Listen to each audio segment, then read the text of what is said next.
From Daily Forex, this is Chris. Taking a look at the US dollar against the Swiss franc. The US dollar has gone back and forth during the course of the trading session on Thursday as we continue to see a lot of support just below. It'll be interesting to see how the market behaves from here due to the fact that both of these currencies are most certainly considered to be safety currencies, but perhaps the Swiss franc is a little bit safer. At this point in time, a lot of people are trying to pay close attention to the idea of what the Federal Reserve is going to do, as the Federal Reserve is almost certainly going to be cutting rates sooner rather than later.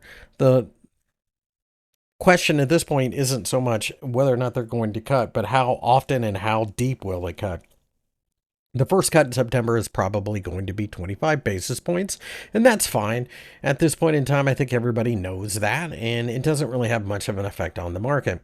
The question now is whether or not they continue to cut drastically, because the Fed funds futures markets are pricing in 2.25% by the end of next year. That's a pretty rapid expansion on cuts.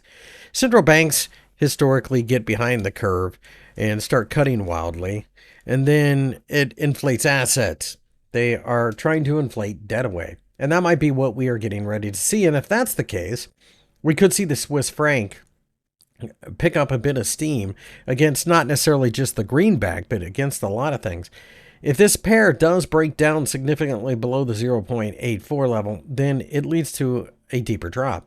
That being said, this is an area we had bounced from pretty significantly previously, and it's worth noting that the moving average convergence divergence indicator is currently double bottoming as well. So I definitely think this is a pair to watch. I'm neutral on it at the moment, but I'm waiting to see some type of impulsive move that I can start trading.